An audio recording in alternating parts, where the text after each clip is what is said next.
Thanks, Jamie. And I always find those introductions are way too long for me to have to listen to. Also, very sorry for being a little late, but when it was the Globe and Mail, and I'm on the payroll for the Globe and Mail, so it's like it's when the boss calls, I have to take the call. But I'm really happy to join you today to kind of unpack not just the views of Canadians, but the views also of rural Canadians. And what we're going to do today is kind of compare and contrast where rural Canadians are on the same page as Canadians writ large, and also in some areas where the views of rural Canadians might be a little different than Canadians writ large. I'd also like to say that for a lot of the data points, especially related to rural Canada, we haven't released them in the public domain. So please feel free to use it.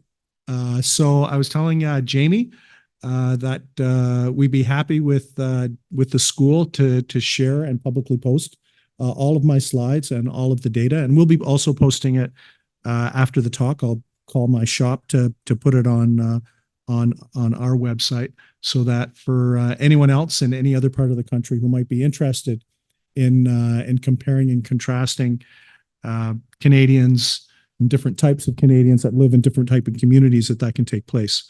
We're going to do a few things. I figure out which way I have to point this. There we go. I hope I don't have to do this dramatic gesture for the whole morning. But anyways, we're going to do a few things because it's important for us to unpack what I call the frame of the population. What I mean by the frame is kind of like what's going on and how are people feeling writ large, not just about today, but about the future and how things are going. Because I think I'd always kind of say it's kind of like walking in your neighborhood and you'd see a neighbor. Do they have a cloud? A ray of sunshine? What do they have in terms of things that are impacting how they might be reacting to day-to-day things, how they might view whether they're positive or negative about the future for their kids and their grandkids, what kind of country that we might be in the future, and to kind of put that on the table as something that's important to know, because it kind of sets the tone. And the way I'd look at it, it would be like going to work and not having a great day or having a fantastic day, and then coming home to your family and starting to talk about, here's the day that I've had, right? And the frame from being at work during the day influences how you might feel outside of work. We're also going to look at trends, demographic trends specifically, that are kind of shaping the nation, because I think this is really, really important. And I think one of the things we fail to realize is that, for any of us that have studied Canadian history, we knew that at the turn of the 19th century was a massive boom time, right? That's when, the Western provinces were formed. That's when all those immigrants many from Eastern Europe and the Ukraine, came to Canada in order to open up the West and to homestead the West and to create that big kind of agricultural kind of powerhouse that we see in Western Canada. And we look at those times as kind of like crazy, wild, exciting times when things were changing so quickly and booming. And I'm going to share some data with you to put it in context in terms of what's happening today and how that compares to like 1910 and what was going on. Because, many times we just tend to focus on what's happening today and we don't have context. So in some of these cases, when we're talking about how the country is changing, I want to provide context so we can say, hey, is this similar or different than some of these other boom times where Canada underwent dramatic population and demographic changes. We're also going to unpack the opinions of individuals that live in small town and rural Canada. And also we did some original research, some original desk research to look at, and we called on some really interesting stats from Statistics Canada. And as you might guess, I'm a big fan of Statistics Canada. I spend a lot of time on that website. I would suggest that if you're interested, please go to StatsCan, and then afterwards you can go to my website. But go to StatsCan first, because it's a real treasure trove of data. But so let's start by unpacking the frame of the population. You know, there was interesting, there was a study that was done in the 1950s by the Venerable Gallup organization, George Gallup. And in the 1950s, they asked what I call the very interesting question. The question was, what level of education, and this is critical for Algonquin and other kind of post-secondary institutions, but what level of education do you need to have a middle-class existence? And actually, I quite liked the way Gallup defined middle-class existence. So according to Gallup, the middle class, to be part of the middle class, you needed to do or have three things. Anybody want to guess what those three things might be? It would be kind of like, if you do or have these three things, it'd be like, congratulations, you're part of the middle class. Any ideas? Yes. A car. Got it. Good. A job. Yes. Home. The third one is the toughest one, actually. You want to give it a try? In the 1950s. Actually, so it was, yes, a car, a home. The third item, and I thought this was quite clever, is you can afford to go on a vacation. So it'd be like, congratulations, you're part of the middle class. If you went on a vacation or could afford a vacation, if you had or were about to get a car, or if you had a home, these would be the markers. And then in the 1950s, when George Gallup said, you know, what level of education do you need to be part of this elusive middle class, car, home, vacation, the overwhelming response in terms of the level of education that you needed to achieve these things was high school. In the 1950s, you could graduate from high school. Perhaps you go work as a teller in the bank.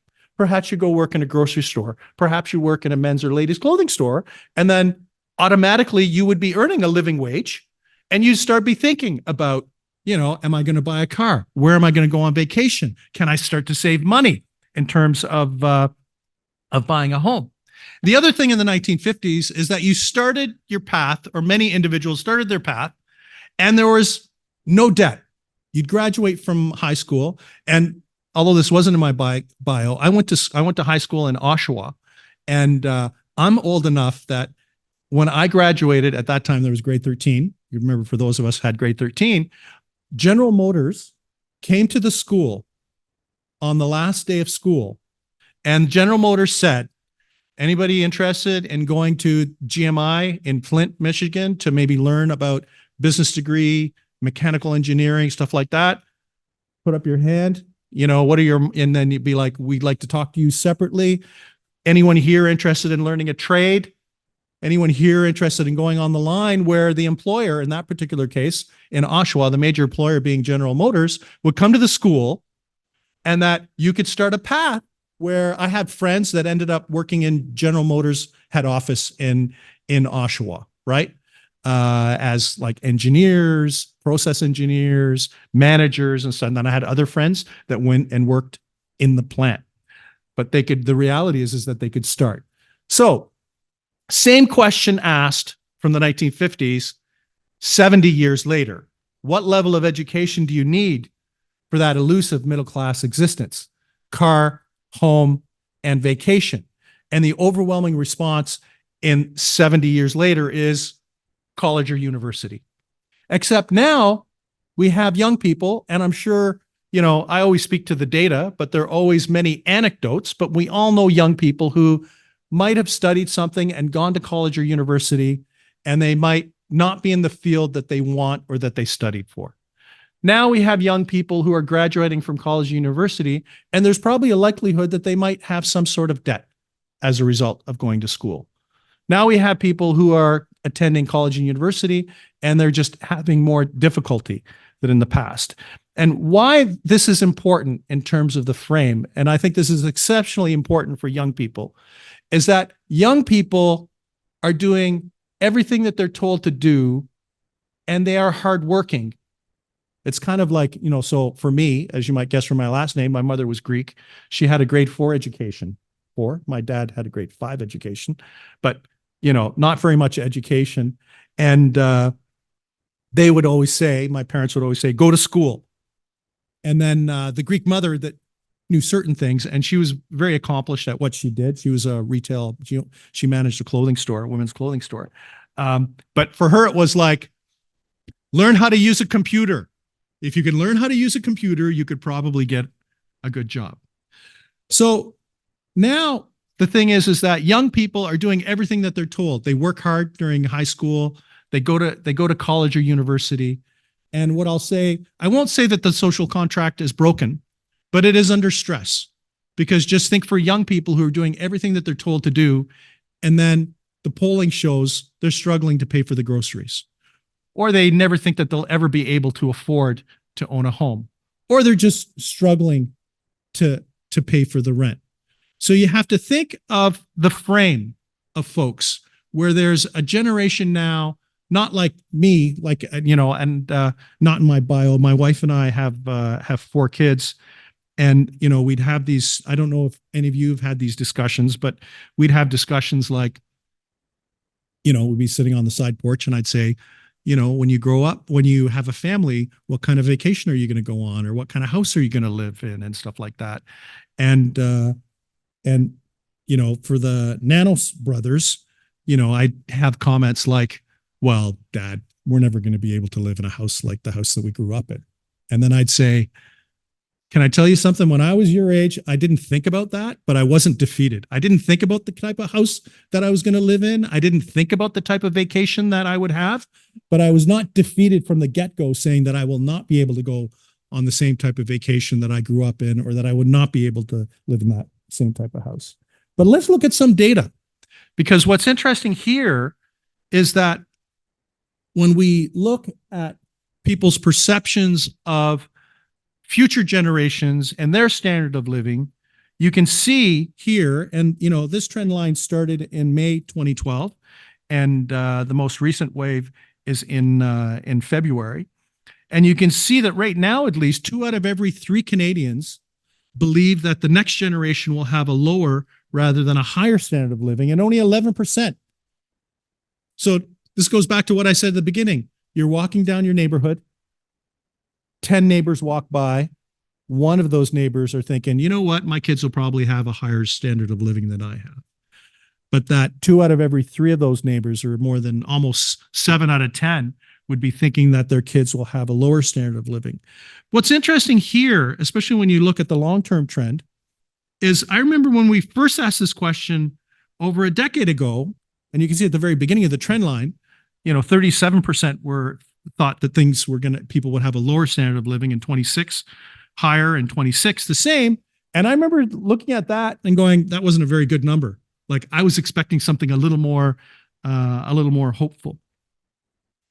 One thing that's interesting here, and here's a hypothesis, which is an idea to explain the numbers, and I'd be happy to kind of discuss this as part of the Q&A, is under every single period for Justin Trudeau, people are more pessimistic about the future than under Stephen Harper. And, Stephen Harper was not known as kind of a huggable, positive person. He was kind of like the economist, the very serious, pragmatic economist. I just also like to say the opinions expressed of those of Nik Nanos, not of Jamie at Algonquin College or anybody else. So now that I've said that, and that's on tape, thank you, Jamie. And also, we don't do any political work. We have a policy where we don't do work for any political parties because of the media work that we do.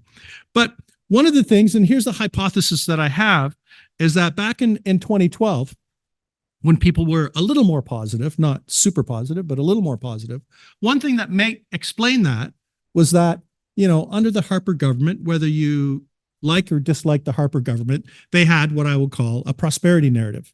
Prosperity narrative is where jobs are going to come from. And for them, whether you agree or disagreed with them, it was the energy part of the economy. Canada was going to be an energy superpower, right? And we'd have the stories of, pipe fitters and welders going out to Alberta, right? That kids that decided to go into the trades could go to the energy part of our economy or be part of that and make a really good job.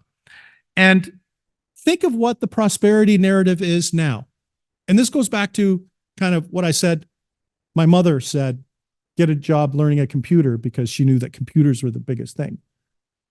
And the reality is that when we think of what the prosperity narrative is now, are you hearing crickets? I'm not sure. Like, what do we tell our kids to study in school that will lead to the middle class existence? I don't think it is as clear as it has been in the past. In Ontario, especially, there were sectors like the automotive sector, the pharmaceutical sector, the high-tech sector, right? BlackBerry and all that kind of stuff. The health sector that were growing really fast and that had a big demand for jobs. What we're hearing governments talk about a lot now is artificial intelligence and machine learning. So yes, that is going to be part of our economy. But for average people, I think many see artificial intelligence as machine learning as a threat to jobs, not necessarily job opportunities.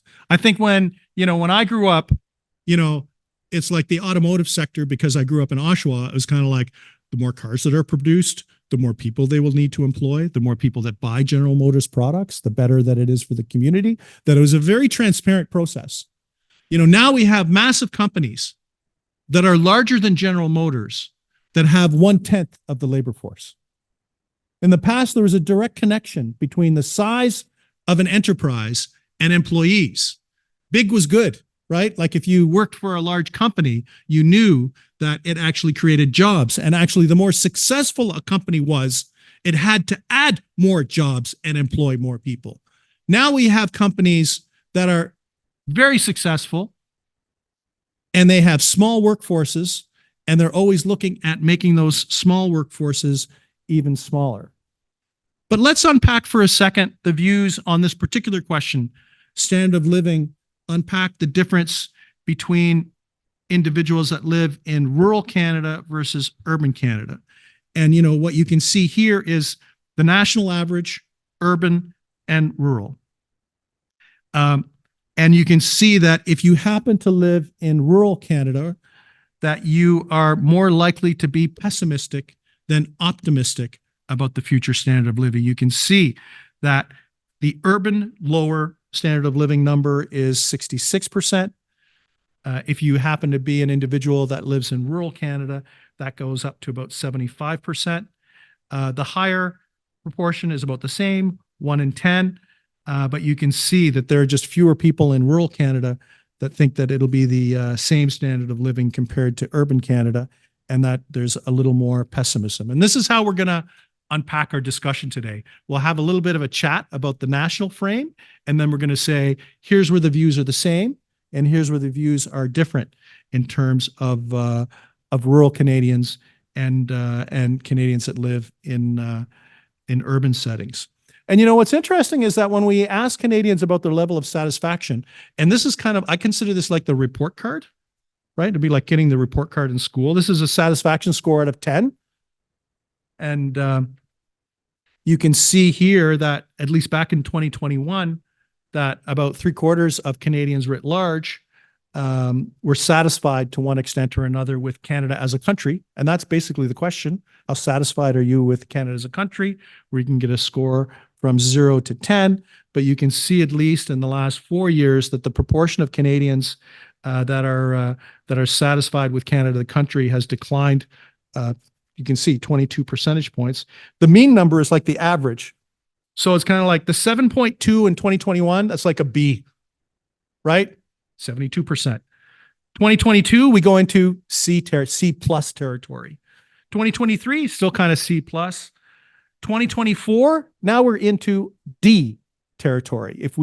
So this is like the kids coming home to the parents, giving the parents a report card, and then it's like, thanks, mom, thanks, dad. We give you a D on the country that you're creating in terms of Canada. The kicker here is that the level of satisfaction among younger people, you can see right now, the national average is 5.9, drops to 5.4. Like for younger people, it's nearing a fail. Why is this important? Think of it this way. Until 5 years ago, and I've been doing polling now for 35 years or thereabouts, young people were always the most optimistic. They're healthy. They're not paying taxes. They've got more money than they had when they were students, and they're always the most optimistic about the future.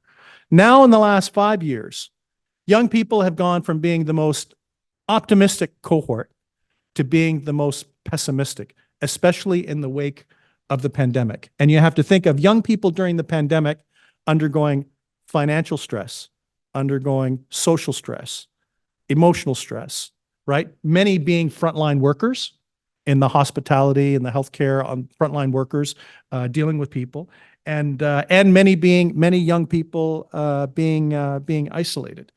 So you have to think of young people now being the most pessimistic. But on this question of the report card that Canadians would give to the country in terms of their satisfaction, let's look at whether there's any difference between whether someone lives in rural or urban Canada. And actually, there is statistically no difference whatsoever.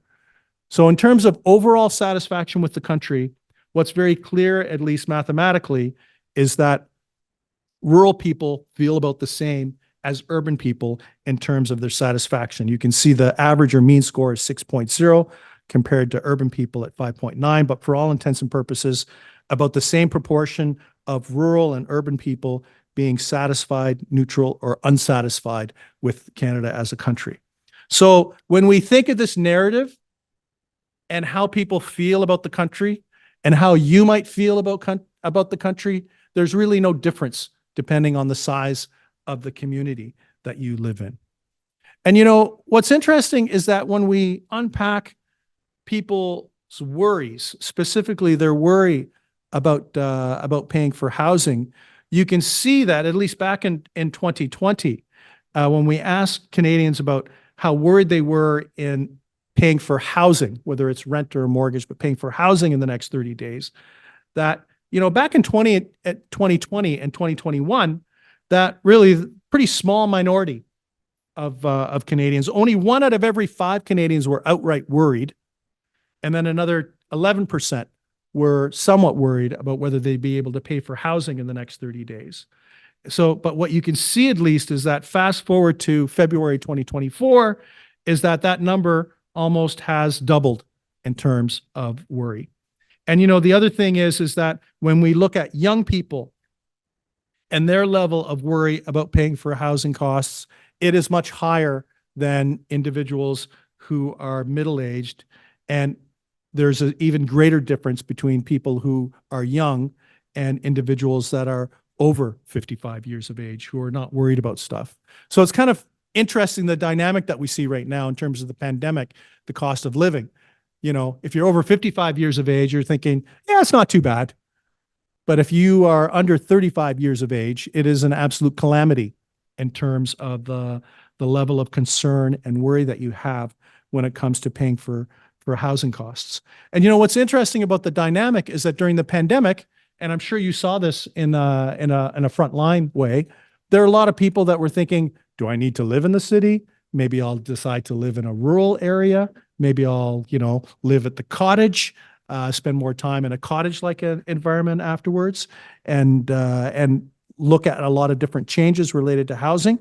But, you know, when we unpack the proportion of worry about paying for housing, it's actually quite similar. So if you read the news, or if someone tells you housing is a big city problem, that is fundamentally wrong. The pressure on the housing market is everywhere. You know, and you know, I'd always kind of say, you know, in the old paradigm, people used to think, if I move to another province, and I'll just make up something since I have 2 of my boys live in Halifax. And, you know, people would say, you can move to Halifax, right? It's not as expensive, you know, smaller community than being in Ottawa or being in Toronto or being in Montreal or Vancouver. You can have a good standard of living. It's a little more affordable. It's good for young families and stuff like that. Well, you know, the reality is that if you go to Halifax today, that the cost for a home in Halifax is about the same as the cost for a starter home in Ottawa. That, you know, really what we're seeing when we're talking about the pressure on the housing market, that this pressure is everywhere for all intents and purposes. It might have different levels of intensity, but this is not a high density urban and suburban issue. This is an issue that really cuts across all Canadians and all types of communities. Now let's kind of shift gears a little bit and talk about demographics because, what's clear from my perspective is that demographics has a significant impact on people's views of housing, people's views about communities and so forth.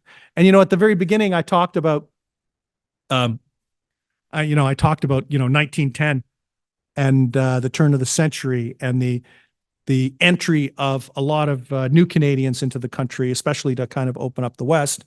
And the ironic twist, and it's not even ironic, but the actual twist is that we all know that Justin Trudeau did not invent the phrase "sunny ways." That was actually lifted by Sir Wilfrid Laurier. Wilfrid Laurier talked about sunny ways because he was the prime minister at one of those very exciting times when Canada was growing a lot. And and so we have to think of those two leaders and their particular views and how they project onto what's actually happening. And what's interesting is that when we look at, this is from Statistics Canada. Oops, sorry. This is from Statistics Canada that has to do with the proportion of Canadians living in rural areas in 2011, 2016, and 2021. Is that the reality is that you look at a province like Ontario. Why don't we just look at Ontario, which is in the middle, that the proportion of people living in rural areas has been relatively stable in Ontario over the last decade and has been stable in many of the provinces. But what's interesting is kind of the long-term historical trend, and this is another great chart from Statistics Canada, which basically has the number of immigrants and then the percentage of the population is the red line since 1871. And you can see the 1911 where it goes up to, you can see here 22% of the population were immigrants in 1911. And we are now back and have exceeded that level. So if you remember when you studied history and the great influx in the 1900s, we are living that same type of demographic change on a proportional basis today. And, we think, and it's taken actually, you can see about 80 years for it to come back to that particular level.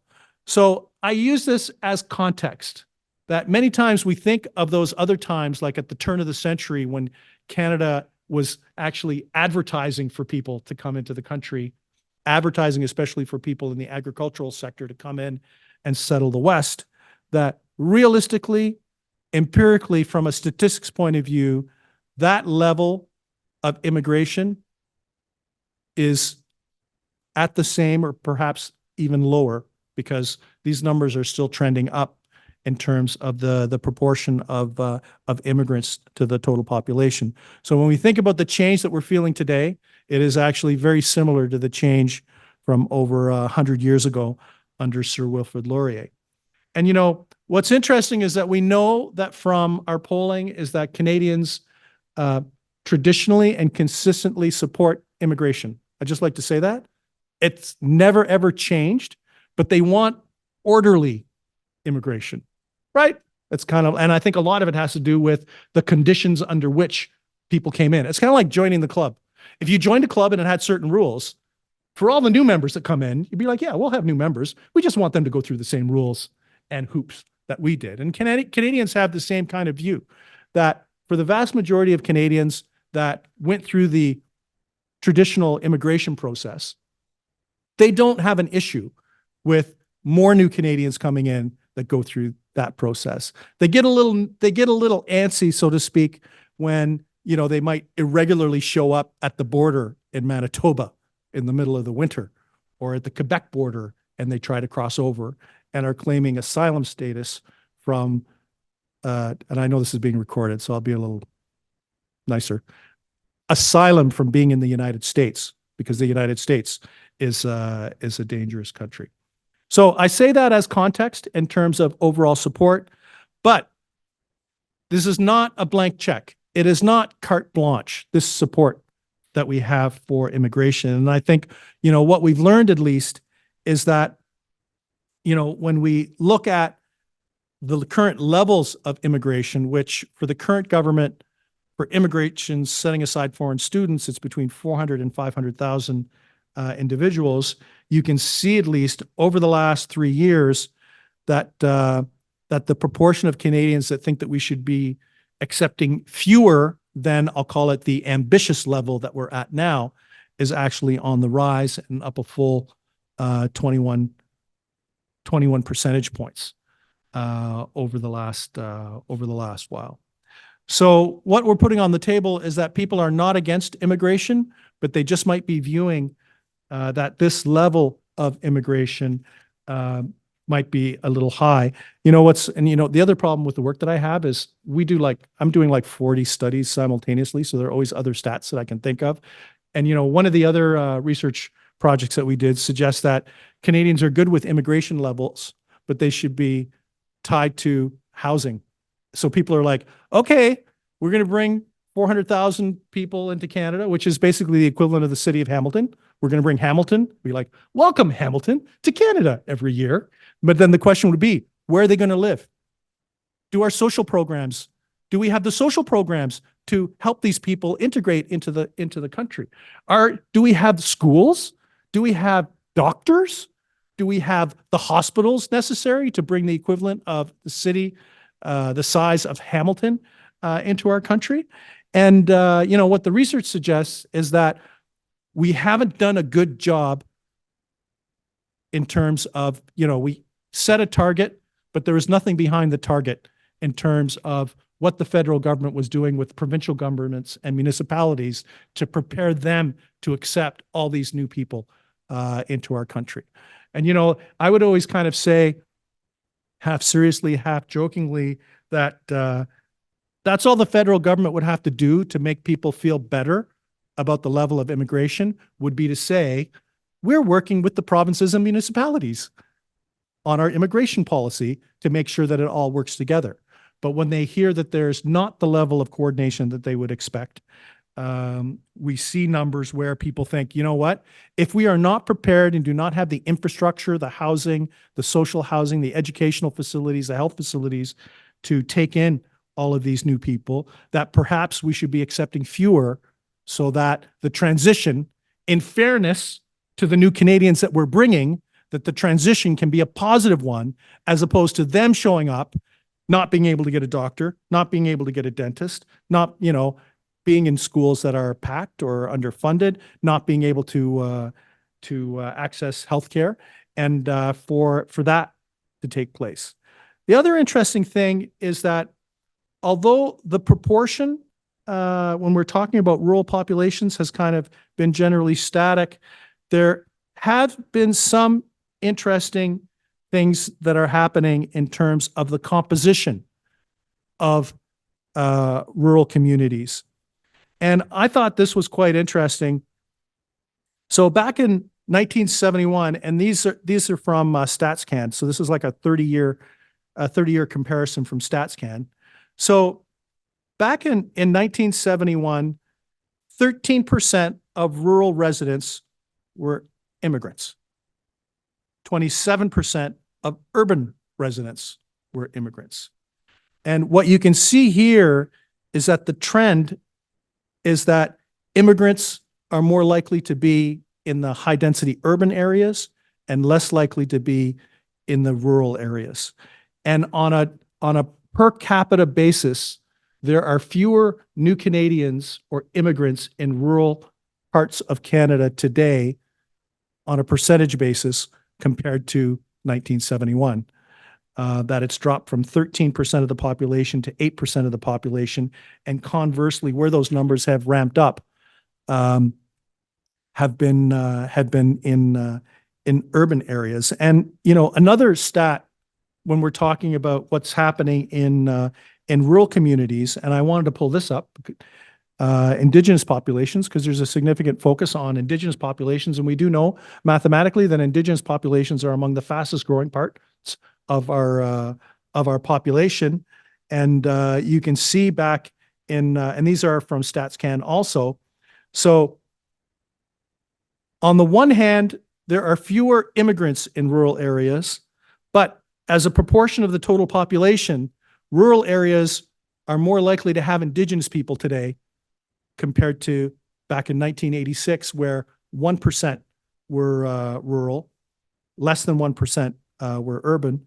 But now, when we look at Canada as a whole and rural populations, 8% of rural population is Indigenous. So the demographic changes that are happening in rural communities are actually very different than the demographic changes that are happening in urban, in terms of both the interplay with Indigenous peoples and also the interplay with immigrants and stuff like that. You know, we did what I thought was a cool project during the pandemic, asking Ontarians where they wanted to live. Jamie, does that mean my time is up, or okay? I see. I'm okay. And you know, we asked people where they wanted to live, and you can see what was more appealing. And this was during the pandemic. You can see not a big level of appeal, and on the far right, only 1 out of every 5 Canadians or Ontarians in this particular case thought it was appealing to live in a downtown area. But 6 out of every 10 Ontarians actually thought that it was more appealing to live either in the burbs or in rural areas. And this speaks to what we're seeing in a lot of communities, a hollowing out of downtowns. And when I'm talking about, I mean the big downtowns, right? Like Ottawa, Toronto, Vancouver, Montreal, that there are fewer people that find it desirable to live in downtown areas, and that young people who used to see downtowns as magnets to live are now looking at alternatives because it might be too expensive, but that they also are looking at quality of life. And this is where they would look, even young people would be looking at living in a suburban or a rural context. And even within the same study that we did of Ontarians, you know, you can see at least that, you know, when we test on a number of different things, only about 5% or 1 out of every 20 Ontarians think that living in a downtown setting was appealing. But people were basically, for all intents and purposes, 5 times more likely to think that either a rural setting or a suburban setting was where to go when it came to where people lived. I want to take a moment. We talked about at the very beginning people's views about the standard of living. We talked about people's views on their satisfaction with the country. We've talked about the demographic changes, immigration, and also how our rural and urban communities are changing. But you know, one of the things I want to put on the table at least is when we talk about the cost of living, we talked about housing, but I also want to talk about the carbon tax. And you know, this is a study. This is not a political study. This is actually a study out of the Canadian election study, which is done by Carleton University and a consortium of academics. And this is the study that's done usually during the election. This particular one was in the 2019 election, and there are questions that Canadians were asked about whether the government should have a carbon tax. So this is before the implementation.